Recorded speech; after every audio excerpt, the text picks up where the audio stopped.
What if everything you see, hear and feel exists only inside your own mind? Every street, every laugh, every rustling leaf, a projection of your consciousness. What if all that you have ever trusted, all you have touched and called real, were illusions, dreams within dreams, orchestrated by the singular, solitary awareness that is you? The thought is unsettling. Not many minds, but one. You alone, fully awake, suspended in a sea of shadows. This is solipsism, the philosophical whisper that murmurs, "You are the only mind that exists." Pause. Look around. What becomes of friendship, love, meaning, if the universe itself is a reflection of your own thought? From Socrates pressing questions in the agora, to Descartes doubting all he could sense, "I think, therefore I am." The question lingers. Can you ever be certain that anyone else exists? And yet, even as solipsism isolates, it illuminates the infinite housed within you. Every joy, every sorrow, every spark of consciousness resides here.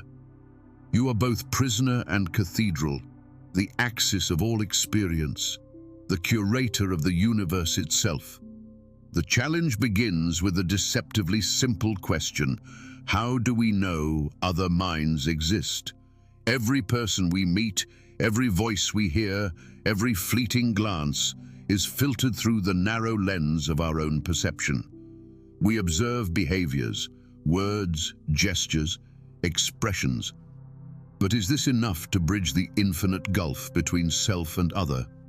How can we ever truly step inside another mind, grasp the currents of their thoughts, feel the pulse of their emotions?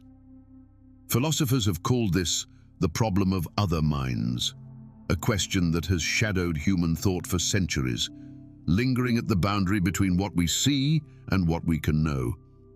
At first glance, the problem appears straightforward, yet the closer we examine it, the more slippery it becomes. Agreement evaporates and certainty dissolves into doubt. Some insist it is primarily an epistemological challenge. How can I justify the belief that anyone else experiences consciousness as I do? Others frame it as a conceptual puzzle, a question of definitions and meaning. And some, more radically, question whether a problem exists at all, suggesting that the very notion of other minds may be tangled in philosophical preconceptions rather than reality itself. The epistemological dilemma asks, how can I know that other people have thoughts, feelings, desires, and fears? One classical response is the argument from analogy. J.S. Mill proposed that because others possess bodies like mine, and because their behaviors mirror mine when I experience certain feelings, it is reasonable to infer that they too have minds. Yet this reasoning is indirect, a delicate chain of inference that never quite closes the gap. Centuries earlier, Saint Augustine warned of this impossibility. Even when a living body is moved, there is no way open to our eyes to see the mind, a thing which cannot be seen by the eyes. In the modern era, philosophers like Colin McGinn echo this caution, arguing that the mind remains stubbornly private, inaccessible to direct perception. Still, some thinkers have challenged this assumption. Natalie Duddington, writing as early as 1919, argued that our awareness of others can be as direct as our perception of physical objects, not merely inferred from them. Building on this, contemporary philosophers such as McDowell, Dretske, and Cassam refine the argument.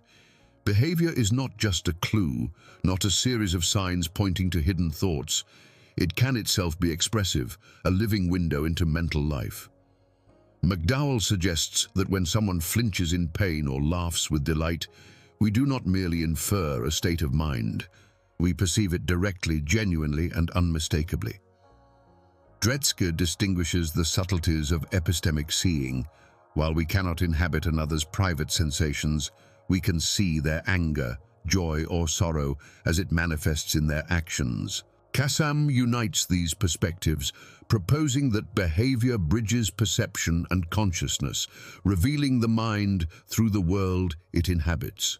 Phenomenologists take this insight even further. Husserl, Heidegger, Merleau-Ponty, Sartre, Scheler, and Edith Stein reject Cartesian isolationism, insisting that consciousness is not sealed off in solitary confinement. We encounter others directly, through intersubjective experience, through gestures, tones, and the lived textures of shared space. Scheler emphasizes empathy as perception of feeling. We recognize joy in laughter, grief in tears, shame in a flushed face. Stein describes this as a sui generis act, an original form of perception tuned not to objects but to conscious others, revealing their interiority in ways uniquely accessible to human relationality. Our minds, in truth, are never solitary. From birth, we are embedded in a world of others, entwined with their presence, shaped by their gaze, attuned to their expressions. Awareness of others is embodied, situated, ethically charged, revealing the subtle tensions and harmonies of social life. Even when our understanding falters, the encounter itself asserts the other as irreducibly other, a perspective not reducible to our own, yet accessible through the dance of shared existence. In this fragile, luminous interconnection, the problem of other minds transforms. It is no longer merely a philosophical puzzle, but a lived reality, a continual negotiation between self and other, perception and understanding, solitude and communion. Imagine living with solipsism as truth. Every friendship, every love story, every casual smile or scolding word becomes a projection of your own mind.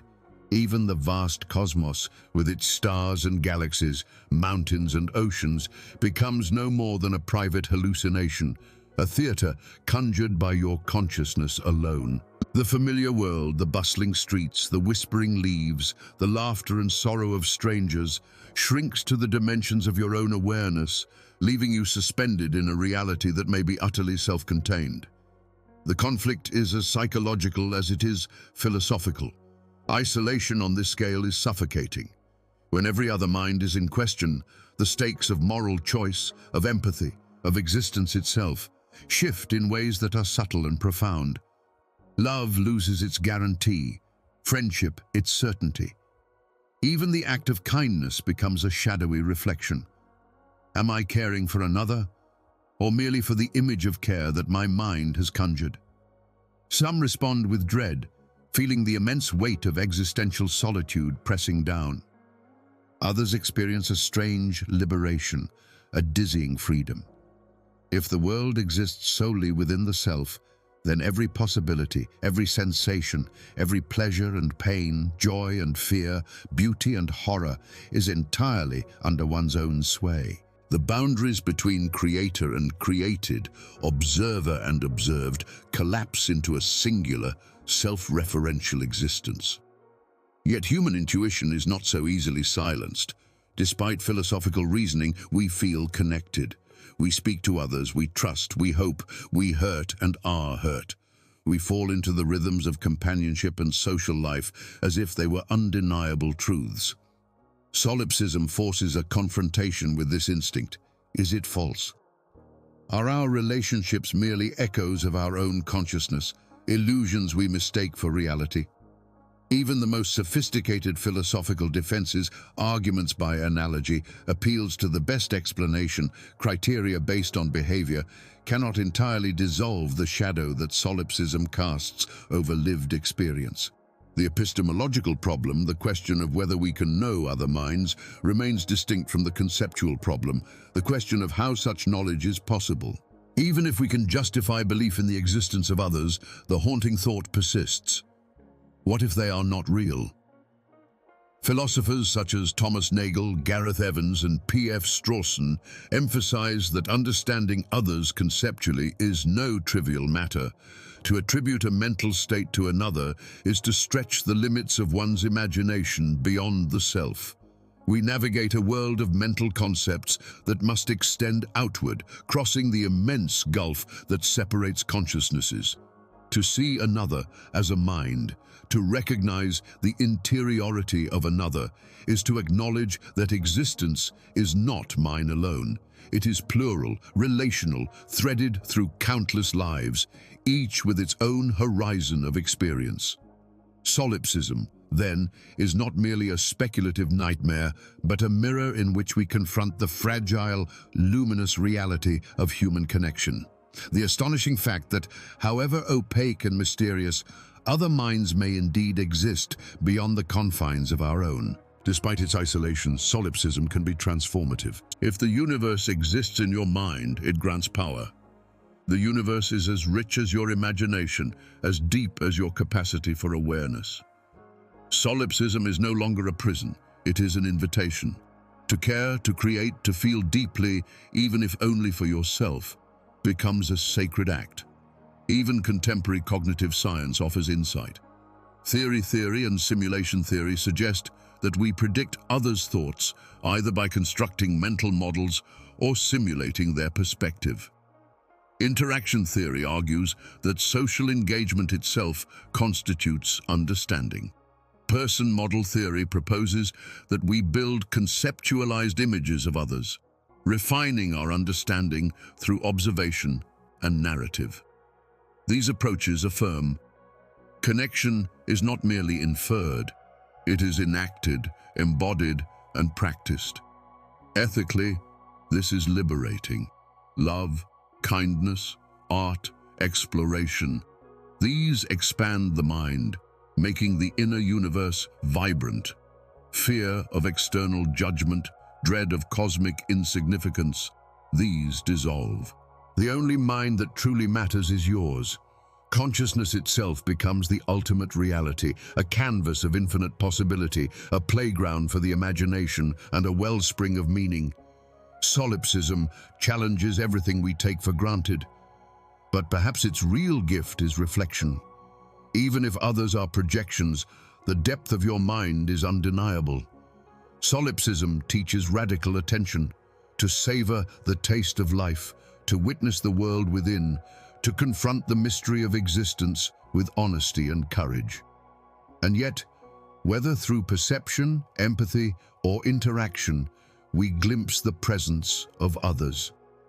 The philosophical shadow of solipsism invites us to treat every connection as precious, every consciousness as miraculous. For whether real or imagined, it exists in the theater of experience, and experience is where life truly lives. Pause, reflect, look around. If solipsism is a mirror, it reflects a universe of infinite possibility. Within it, you are both spectator and creator, prisoner and cathedral. You are the axis of experience, the witness to a cosmos of thought, emotion, and wonder. So, what do you see when you look into the mirror of your own mind? Are others real, or reflections of your imagination? And if they are reflections, what does that say about the astonishing depth of your own consciousness? Comment below with your thoughts, your mind, your universe, your reflection.